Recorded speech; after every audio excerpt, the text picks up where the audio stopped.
Jesse James was a man who killed many a lad. He robbed the Glendale train. He stole from the rich and he gave to the poor. He'd a hand, a heart, and a brain. Oh, Jesse had a wife who mourned for his life. The children, they were brave. But the dirty little coward that shot Mr. Howard has laid poor Jesse in the grave. Oh, yeah.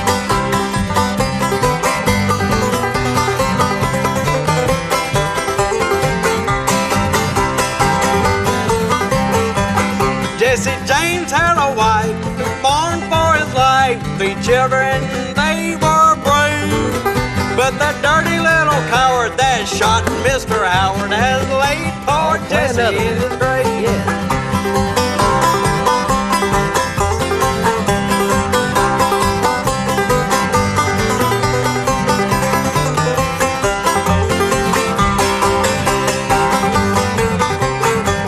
It was on a Saturday night, the moon was shining bright. They robbed the Glendale train. And the folks they did say for many miles away it was robbed by Frank and Jesse James. Oh, Jesse had a wife who mourned for his life. 3 children, they were brave. But the dirty little coward that shot Mr. Howard has laid poor Jesse in his grave. Yes, sir. Poor Jesse. Poor Jesse. Don't you know that it's the end of Jesse James?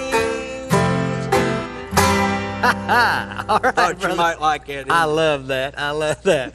Welcome, everyone, to Reno's Old Time Music Festival. And I'll tell you what, Dale and Don Wayne and myself this week are going to introduce you to a gentleman that's going to definitely entertain you. Would you welcome Mr. Leroy Troy? Welcome, Leroy. Thank you much. I'll tell you what, that's some fine picking.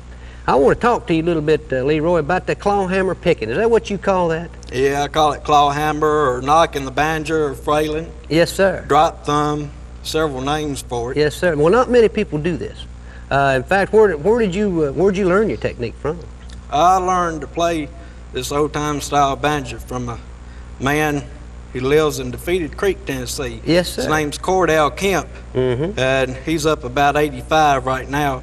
But back when he was in his teens, Right. he learned to play from Dave Macon. Yes, sir. Remember Uncle Dave Macon, don't you? Macon. Yes, sir. I remember Uncle Dave Dave Macon. Macon taught him how, Yes, sir. and Cordell taught me. Well, a little later in the show, we're going to have you show them a little bit of Uncle Dave. They'll see a little bit of Uncle Dave Macon style and the way that Uncle Dave would take the banjo and spin it around. I assume that come from the Vaudeville area where you. Am I right?